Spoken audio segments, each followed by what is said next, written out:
सुना गया कि फौज का पाकिस्तानी सियासत में कोई अमल दखल नहीं।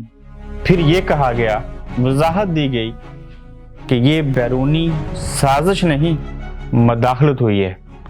ये ऐसे ही है जैसे पाकिस्तानी फौज वजाहत दे कि हमारी दुश्मनी भारत से नहीं हिंदुस्तान से है। आज इसके ऊपर बात करेंगे।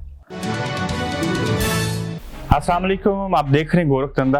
आज एक ऐसे मौजू के ऊपर बात करेंगे जिसके अंदर सस्पेंस है, चीज़ें क्लियर नहीं है और एक सियासी गोरख धंधा बन चुका है। और आज मैं कोशिश करूंगा इस गोरख धंधा को सुलझाया जाए और अच्छे तरीके से सुलझाया जाए।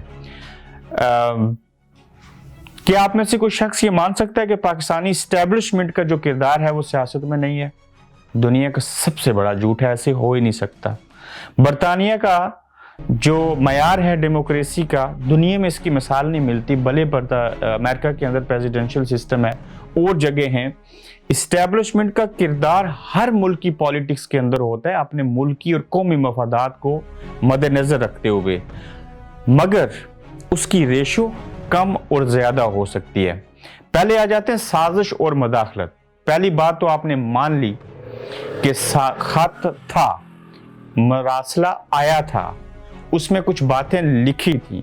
जो लिखी हुई चीजें थी उनकी वजाहत आपने क्या दी? वो साजिश नहीं, मदाखलत थी। कोई शख्स अक्ल रखने वाला ये बता दे, ये मान लेते हैं कि साजिश करने वाला किसी को पैसे देता है, बंदूक देता है, जाओ इसको मार दो, मैंने हुक्म दे दिया।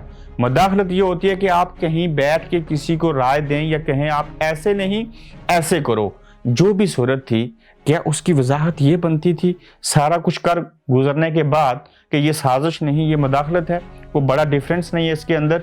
अब आ जाते हैं पाकिस्तानी इस्टेब्लिशमेंट, सियासत के अंदर उसका कोई किरदार नहीं। झूठ और बहुत बड़ा झूठ। नवाज शरीफ के ऊपर किसने केसेस बनाए थे? मुल्क का जो उम्र है 73 से 74 साल, उसमें निसफ से ज्यादा अरसा किसने हुकूमत की? आपका सियासत में कितना किरदार है? अगर इसके ऊपर बात करनी शुरू कर दें तो मेरे ख्याल से 1 घंटे का वक्त जो है वो भी मुझे कम लगेगा। ये नहीं कहना चाहिए कि सियासत के अंदर इस्टेब्लिशमेंट का किरदार नहीं है। किरदार जरूर है, उसकी रेशो बहुत बुरी है, वो कम होनी चाहिए, ज्यादा है।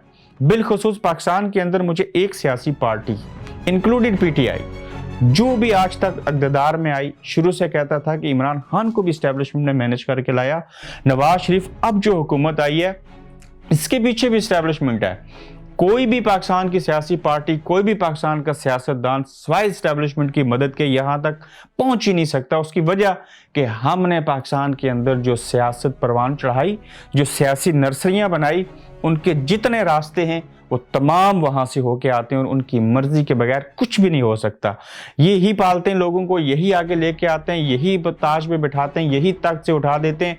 आखिरी सवाल का जवाब मुझे कोई जी शोर इंसान दे दे, अगर पाकिस्तानी इस्टेब्लिशमेंट का पाकिस्तानी सियासत में किरदार नहीं है तो मुझे आप ये बता दीजिए कि इस वाहिद दुनिया के इस्लामी जमहूरिया पाकिस्तान में कोई भी आज तक वज़ीर आज़म 4 साल मसलसल पूरे वक्त क्यों नहीं गुजार सकता?